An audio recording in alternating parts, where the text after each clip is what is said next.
Here's how I made my liquid gown, skirt, and top set. You'll first need 6 yards of this liquid chiffon. I ordered mine from Zula Fabrics. I'm going to be using this rotary cutter, but scissors would work just fine. The rotary cutter just makes it so much easier. I'm going to begin by cutting up all the fabric pieces. The first piece I'm going to create is the little sliver that goes in the front of the skirt. We're creating this little triangle. It's a 35-inch by 6-inch piece. And we're going to create 2 of those. So I did one on one side, and then I'm going to the other side of the fabric to do the other piece. After we finish that, I'm going to create the middle panel for the skirt. This is a bigger triangle. It's 15 inches wide at the top, and then I kind of cut it at an angle going in, and then come on the other side to make the other end of the triangle. So it kind of looks like a giant leaf. Next, I'm creating the panel for the belt. So this is a 8-inch wide piece, and then you just cut all the way down the length of the fabric again. Next, we're going to cut 2 10-inch panels. This is going to be drapery for the belt, and then there's going to be another one that's going to be drapery for the top. Next, I'm cutting these slivers for the straps for the top. We're going to need 2 of these. They're about 35 inches long and about 4 to 5 inches wide. These are going to be the straps that tie the bandeau top on, so they can be shorter or longer just depending how you want them. Now I'm cutting out the pieces for the bandeau top. I'm going to need 4 of these, so we're going to cut 1, flip, and then do the other side. And then you're going to cut 2 more, reverse, and you're going to place front sides facing each other. Next, we're going to work on the main skirt portion. You're going to measure 6 inches at the top and then cut this massive triangle down at an angle.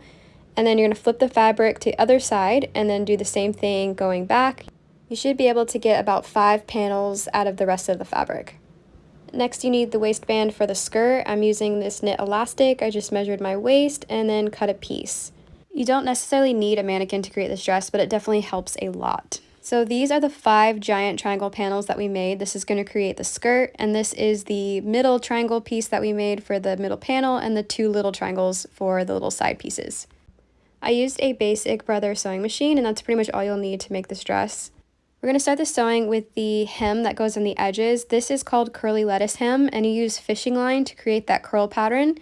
You take the fabric and fold it over the fishing line and then sew a zigzag stitch over to secure the fishing line in place. There are lots of detailed tutorials on how to do this on YouTube, but basically this is what it looks like. I just place the spool of fishing line on the ground and then kind of pull from it as I sew. Once you get down to the pointed end of the panel, I line up the fishing line with the previous fishing line on the other side and then come back up the panel. So this is basically how it's going to kind of end up looking. So this is the finished look of the middle panel that goes down the middle of the skirt. And then I'm going to do the same exact curly hem to the other 2 little triangle panels. All right, now it's time to work on the main skirt. I'm going to take the front piece and do the curly hemming on just the front side. And then taking the panel that's next to it, I'm going to sew it front side to front side using a straight stitch, so it's going to look something like this. And then you're just going to do that the same to all the panels until you reach the other side, and then don't forget to add curly hem to the other side. Next, I'm going to sew a channel for the elastic band, so I'm going to fold over the top half of the skirt and create a channel to stick the elastic through. I'm going to do this same exact channel on the middle panel triangle on the skirt. Next, I'm going to use this little tool, I forget what it's called, but it's to pull the elastic through the channel. So I'm doing this on the main skirt section that we just made, and then I'm going to add that middle triangle panel as well. Once you get the main skirt and the middle panel onto the elastic, we're going to sew the ends together. Now we're going to sew on those 2 little triangle panels we made. You're just going to place it right over the gap between the middle panel and the main skirt. I fold over the top and then pin it into place. And then I'm going to do a straight stitch right over the seam. I'm going to do that same exact thing to the other side with the other triangle panel till it looks something like this. Now we're going to work on the belt. This is the 8-inch piece that we cut. We're going to fold it in half, front sides facing each other, and we're going to sew about halfway down the middle so that the 2 ends are left open. Once you completed the stitch, you're going to inside the belt out through the opening holes on either side. And then you're going to take a stitch and kind of close that opening shut. So you're just going to sew wherever you ended the stitching on either side. So basically you sewed a seam down the middle, inside it out, and then closed it off on either side with this straight stitch and left the ends open. The ends that are left open, you're cutting into an angle and then sewing that curly hem onto the edges. This is going to be the pieces that tie in the back of the belt. It should end up looking something like this, and then you just tie it over the skirt waistband.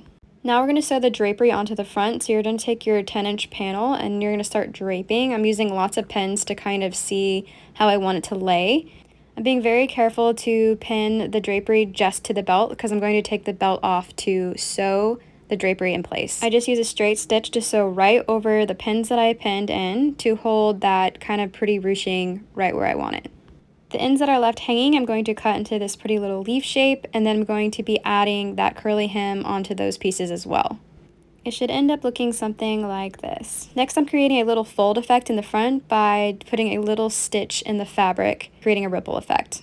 Now it's time to work on the bandeau top. We're going to take these two pieces and our straps and some elastic, and I'm just going to go ahead and sew this elastic onto the edges. I'm using an overlock stitch to make this bandeau top, but you can actually do this with a zigzag stitch, so it's not completely necessary. I just have one, so I used it. Now we're going to add the straps to the bandeau top. I'm putting the strap inside the little piece that we made and then sewing along the edge, and then you can inside it out so it looks like this. So we're going to do that to the other side. And then you're going to place these pieces together and then sew along that edge. Again, I used the overlock machine to do this, but you can do a straight stitch as well. Now I'm going to create the drapery on the front, so using that other 10-inch panel.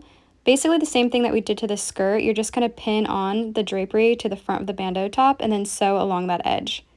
I just sew right over the pins so that everything stays perfectly in place. To perfect the drapery, I took a needle and thread and just stitched the hanging piece to the inside of the bandeau top. Now I'm going to work on the draping shoulder pieces. I just take those panels that are hanging over the edges, I just gather it up and put a stitch through it to hold it in place. I trim off the excess, fold it over, stitch it again, and create a channel for this little thread piece that I'm going to bring through it. This is going to tie around in the back to make these shoulder drapery pieces adjustable. Now I'm going to add a finishing touch to all the curly hem we created. I'm going to cut off the excess fishing line and then secure it all into place with this E6000 glue. And now for some final touches, I'm going to go ahead and cut the bottom skirt so that's just all smooth and lined up perfectly. And then I'm going to be adding some charms and chains to the top. I'm just going to stitch these on underneath to the bandeau top and to the belt. Here is the final and finished look of this outfit. I hope you enjoyed this tutorial and I hope you have a fun time creating your own magical dress.